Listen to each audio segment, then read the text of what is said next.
वो शायरी सुनी है आप लोगों ने?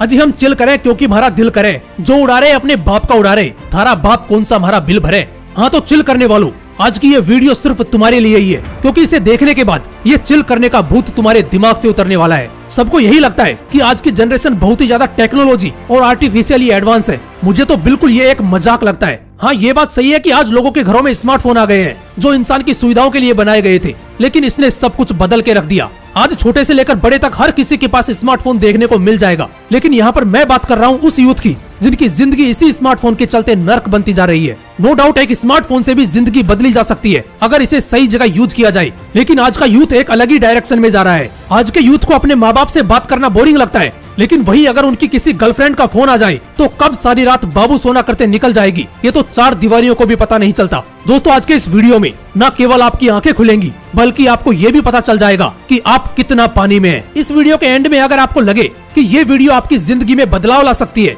तो इस वीडियो को ऐसे 5 यंगस्टर्स को जरूर शेयर करना जो आपके मुताबिक जिंदगी को निगल चुके हैं या जो गलत रास्ते पे हैं। मैं आपको एक छोटा सा किस्सा सुनाता हूँ। एक 10 साल के बच्चे के बैग से सिगरेट और शराब की कई नशीले पदार्थों को बरामद किया गया। पूछने पर उस बच्चे ने बताया कि उसने ये सब अपने पिता के बिस्तर से चुराया है और इसका सेवन किया है। तुम्हें ये जानकर हैरानी होगी कि भारत में जितने सिगरेट और शराब की बिक्री होती है उसके 75% के जिम्मेदार आज के युवा हैं, जिन्हें देश का भविष्य कहा जाता है। आज से 20-30 साल पहले वही पुराना जमाना था जहां कभी एक बेटा बाप के सामने कुर्सी पर नहीं बैठता था। वहीं आज इस टेक रेजोल्यूशन और मॉडर्न कल्चर में अगर एक बाप अपने बेटे को शराब पीने से रोकता है तो बाप का कत्ल हो जाता है उसी नरभक्षी बेटे के हाथों। जिस बाप ने कभी उसका हाथ पकड़कर उसे दुनिया दिखाई थी उसी बेटे ने उन्हें दुनिया से मिटा दिया। लोग कहते हैं डेवलपमेंट हो गई है, मतलब आज के यंगस्टर्स ये टैटोज और फटे चीटे कपड़े पहनकर खुद को हीरो हीरोइन समझते हैं। इन्हें लगता है बालों में ठुक लगाकर और कारपेंटर वाले रंग चढ़ाकर ये हीरो हीरोइन बन जाएंगे। अब इन्हें कौन समझाए, हीरो हीरोइन फैशन से नहीं अपने अच्छाइयों से बनते हैं। चाहे तुम कितने ही काले दिखो,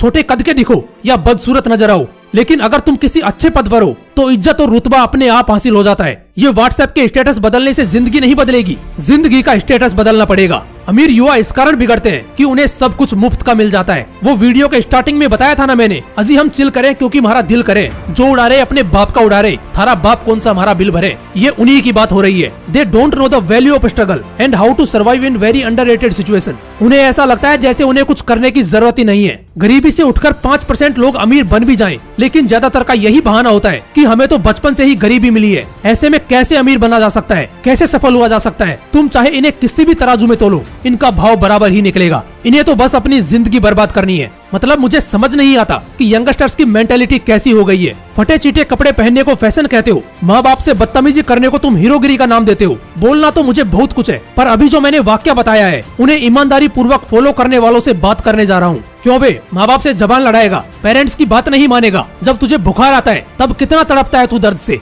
उस वक्त तेरी देखभाल करने वाला कौन होता है? अगर वो तुझे दिल से ठीक होने की दुआ ना दे तो सड़ के मर जाएगा तू। जहाँ पर तुम्हारे पापा धूप में जलते हैं और माँ चूल्हे और किचन में, वहाँ के बच्चों को जिंदगी तबाह करने का शौक चढ़ा है। अगर तुम्हारा दोस्त तुम्हें एक बार के लिए 200 की पार्टी क्या देता है, तुम अगले 200 दिन तक उसके इस एहसान को याद रखते हो। लेकिन जिस माँ बाप ने तुम्हें पिछले 15-20 साल से संभाला है, उन्हें इज्जत देने में तुम्हारी इज्जत डाउन होती है। और एक बात बताता हूँ जो यूनिवर्स का रूल है, जिसे जानते हुए भी लोग गलती करते हैं। Karma never forget addresses. आज तुम अपने बड़ों को इज्जत नहीं दोगे तो कल तुमसे छोटा तुम्हें अहमियत नहीं देगा। आज तुम किसी के आत्म सम्मान को ठेस पहुंचाओगे तो कल तुम्हारा सर झुकेगा। It's the rule of nature and it's permanent. जिन यंगस्टर्स को स्मोकिंग कूल लगता है ना, उन्हें एक बात के लिए आगाह कर देता हूँ कि इसे जितनी जल्दी हो सके छोड़ने की कोशिश करो, क्योंकि एक दिन ऐसा भी आएगा जब अंदर से तुम्हारा शरीर पूरा खोखला हो जाएगा और जब तुम एक जिंदा लाश बनकर पड़े होगे तब शायद तुम्हें मेरी कही हुई बातों की वैल्यू पता चलेगी। मतलब कैसी जिंदगी है ये जिसमें ना तो सुकून है, ना इज्जत और ना ही खुशी। क्या तुम्हें कभी ऐसा नहीं लगता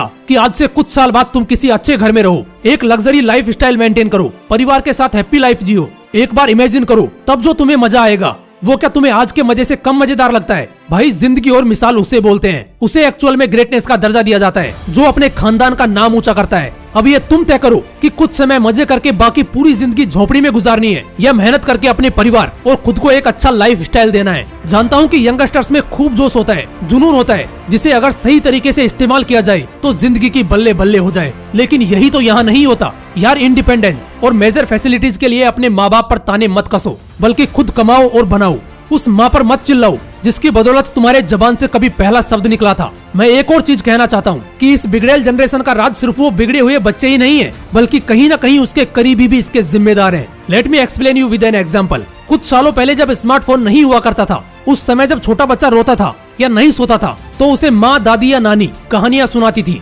लेकिन आज क्या हो रहा है, जहाँ बच्चे थोड़े नखरे क्या दिखाते हैं, उनके हाथ में फोन थमा दिया जाता है। उस छोटे से बच्चे को क्या पता कि फोन नाम की चीज होती क्या है, लेकिन इसी गलती की वजह से धीरे धीरे फोन से वो एडिक्टेड हो जाता है। आगे चलकर यही एडिक्शन एक खतरनाक रूप लेता है। फिर माँ बाप सिर पटकते रह जाते हैं, पर बच्चे को फोन से अलग नहीं कर पाते। इसलिए आज की इस वीडियो के थ्रू मैं हर उस यंगस्टर्स, उनके मेंटर्स या गार्जियन से कहना चाहता हूँ कि प्लीज डोंट बी फूल। जिंदगी के कुछ साल खूब मेहनत करो, नो आउटिंग्स, नो पार्टीज, सिर्फ और सिर्फ काम करो। अगर कुछ साल ईमानदारी से काम कर लिया तो पूरी जिंदगी आराम ही करोगे, वो भी सुकून से। जो भी नौजवान इस वीडियो से जुड़े थे, मुझे यकीन है कि आप जिंदगी में सारी बुरी आदतों को छोड़कर एक बेहतरीन जिंदगी चुनेंगे। लास्ट में एक ही बात कहना चाहूंगा, जिंदगी बर्बाद नहीं, आबाद करो। जय हिंद, वंदे मातरम।